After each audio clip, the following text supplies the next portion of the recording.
Coba bayangin deh, tiba-tiba sebuah simbol kekuatan angkatan laut, kapal induk legendaris, muncul di pasaran buat dijual.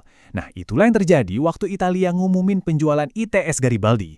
Wah, internet langsung heboh, dan imajinasi para penggemar militer di seluruh dunia pun langsung liar. Ya iyalah, ini kan kedengerannya kayak kesempatan sekali seumur hidup ya kan? Buat banyak negara, bisa beli kapal induk bekas itu ibarat dapat jalan tol buat jadi pemain utama di panggung maritim global. Tiket emas menuju kekuatan laut.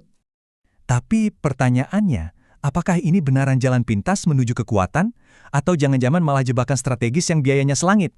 Nah, yuk kita kupas tuntas.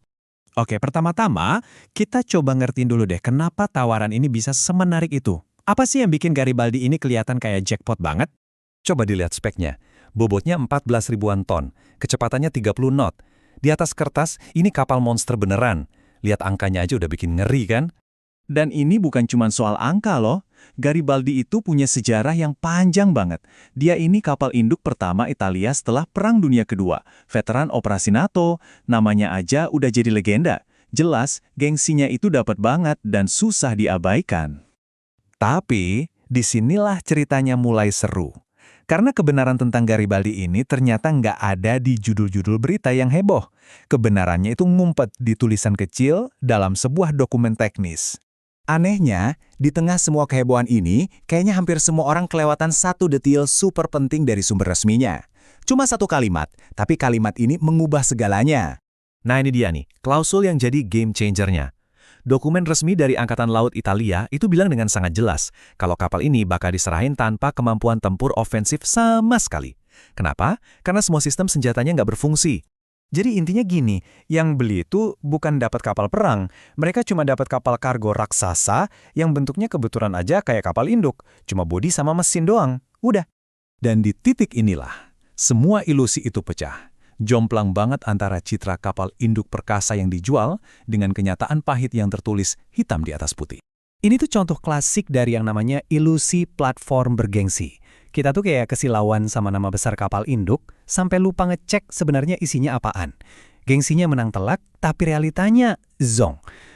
Gampangnya gini deh, ini tuh bukan beli pedang yang tajam, tapi cuma beli sarungnya doang yang keren. Intinya, ya cuma jadi pajangan mahal aja. Oke, sekarang kita ngomongin duitnya. Karena harga beli kapal ini, itu baru puncak gunung esnya aja. Biaya sebenarnya jauh lebih gede. Coba lihat deh, biayanya itu segunung. Jadi ini bukan cuma soal beli kapalnya doang. Si pembeli harus mikirin pasang sistem senjata baru dari nol, ngerombak total semua elektroniknya, ngelatih ratusan kru, dan ngebangun seluruh ekosistem pendukungnya.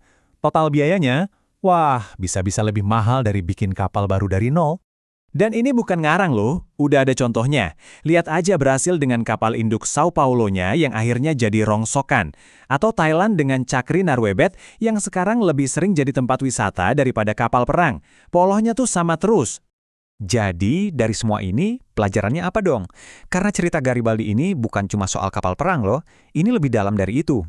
Poin paling pentingnya itu justru ini. Klausul tadi itu nggak pernah disembunyiin. Semuanya tertulis jelas di dokumen resmi. Jadi ini bukan soal ditipu, tapi ini soal kegagalan buat, baca teliti. Jadi pada akhirnya, cerita Garibaldi ini jadi tamparan keras buat kita semua. Ini nunjukin bahayanya kalau kita cuma percaya sama apa yang pengen kita percaya. Ini ngingetin kita betapa pentingnya buat ngecek langsung ke sumbernya. Jangan cuma telan bulat-bulat judul berita. Punya literasi strategis itu krusial banget di zaman sekarang. Jadi, saya mau tinggalin satu pertanyaan buat kita renungin bareng-bareng. Di zaman sekarang, mana sih resiko yang lebih besar? Armada musuh di depan mata atau dokumen penting yang nggak kita baca dengan cermat?